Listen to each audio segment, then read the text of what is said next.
Hello, this is the second part of making a C++ build system. If you haven't viewed the first part, I suggest you see that before this one. The link is in the description. So, in my last video, I made a simple build system in C++. It was basic and could only read project files and build them. It lacked many features like incremental build variants, and configuration options. Moreover, it also lacked a Windows port. So, in this video, I will discuss all these features. Let's start with incremental builds. Before we dive into the code, what even is an incremental build? Well, it is the build process after we have already built a project once. Simply put, it is building the project multiple times. Now, the problem with our current build system is that it compiles every file each time. This causes each build to take the same amount of time, while in reality, incremental build should be faster. To cut down time, only the files that have changed since the last build should be compiled. Let's take an example. Let's say there are 4 files in my project that need to be compiled. In the first build, all 4 files are compiled into object files and final executable is linked.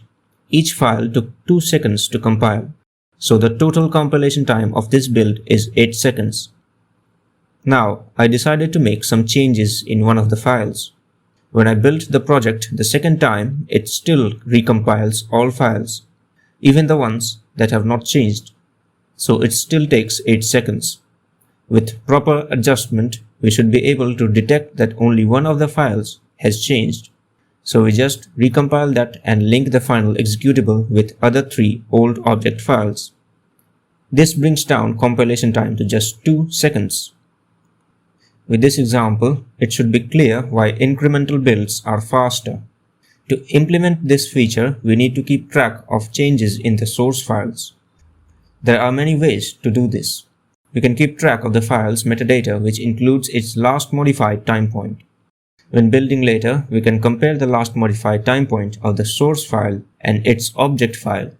If the source was modified after the object, we decompile it.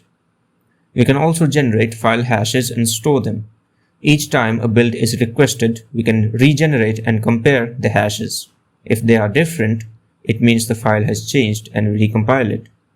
The hashing method is a bit slow since we have to compute file hashes each time, and larger files will further increase hashing time. So let's just stick to reading the file's last modified time point. Now there's just one more problem that we have to deal with. A source file isn't always self-contained. It includes other header files. If those header files change, the source file still needs to be recompiled.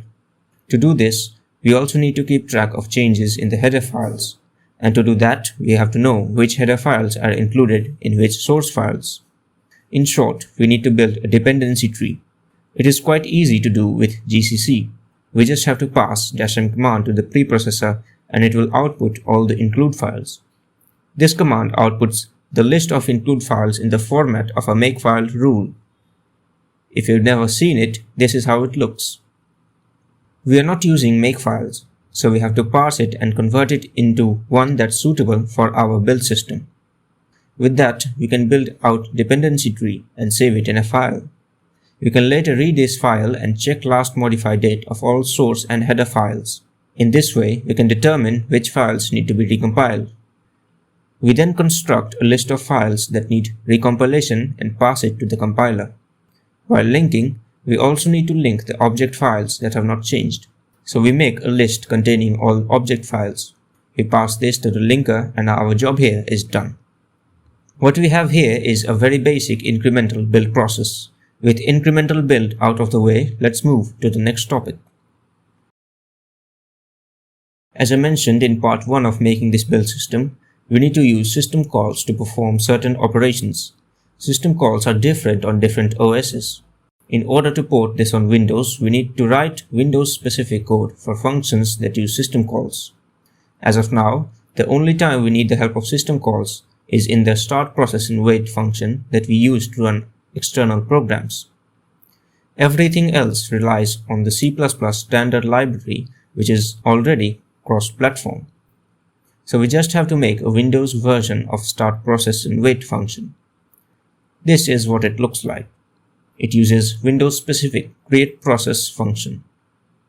We had to do some extra work here because of how Windows handles this function. Remember how the compiler calls G++? It just passes the string G++ to the start process and wait function. On Linux, it is fine since it automatically searches in path to get the location of G++. On Windows though, we have to manually search for it and also append .exe extension. That's why we have this extra code here. And on Windows, the createProcess function takes a null terminated C string as program's arguments. This is different from the execvp function on Linux that takes an array of C strings, where each element represents a different argument. So on Windows, we have to convert our vector of C++ strings into a single non-constant C string by using strcat function.